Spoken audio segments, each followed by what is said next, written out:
गजपति जिला परिषदर 52तम बैठक अनुष्ठित। गजपति जिला परिषदर 52तम बैठक स्थानीय जिला परिषद सम्मेलन कक्ष अनुष्ठित हो जाइछि। एही बैठक में जिला परिषद अध्यक्ष श्रीजुक्त गबरा तिरुपति राव अध्यक्षता करिथिबा बेले गजपति जिलापाल श्री विजय कुमार दास प्रत्यक्ष तत्वावधान में बैठक अनुष्ठित होइथिला। एही बैठक में जिला परिषदर उपाध्यक्षा श्रीमती कुंतला मल्लिक, श्रीजुक्त दासरथी गमांग, मान्यवर विधायक मोहना, श्रीजुक्त रूपेश कुमार पाणिग्राही, ब्रह्मपुर सांसद प्रतिनिधि श्री धारुपा राजेश कुमार, मुख्य उन्नयन अधिकारी तथा कार्यनिर्वाही अधिकारी जिला परिषद डॉक्टर गुणनिधि नायक मंचासीन थिबा बेले जिलार समस्त जिला परिषदर सभ्य सभ्या, ब्लॉक अध्यक्ष अध्यक्षा, समस्त जिला स्तरीय अधिकारी और लाइन विभाग अधिकारी प्रमुख उपस्थित थिले। बैठक में स्वागत भाषण पूर्वक मुख्य उन्नयन अधिकारी तथा कार्यनिर्वाही अधिकारी जिला परिषद डॉक्टर गुणनिधि नायक समस्त जिला परिषद सभ्य सभ्या माननकु स्वागत जणाइथिले। मंचासीन समस्त अतिथि माने कहिथिले जे गजपति जिल्लार जे लक्ष्य रहिछि ताहा सफलतार सहित कार्यकारी करा जाउछि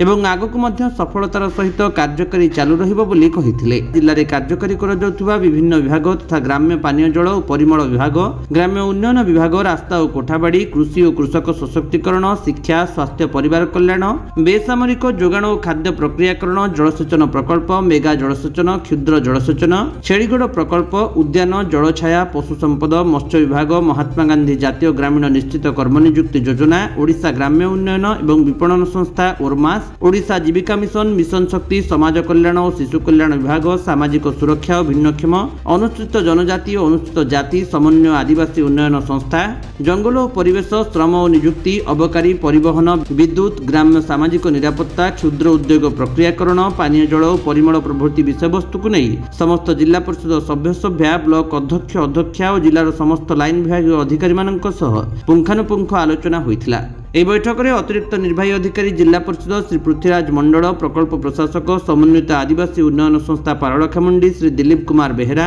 जिला पंचायत अधिकारी श्री अशोक कुमार पट्टनायक, जिला मुख्य चिकित्सा और जनस्वास्थ्य अधिकारी डॉक्टर मोहम्मद अली समेत समस्त जिला स्तरीय अधिकारी प्रमुख उपस्थित थिले। गजपति रेणुबाला बेहेरा रिपोर्ट, विश्व विजयी न्यूज ओडिशा।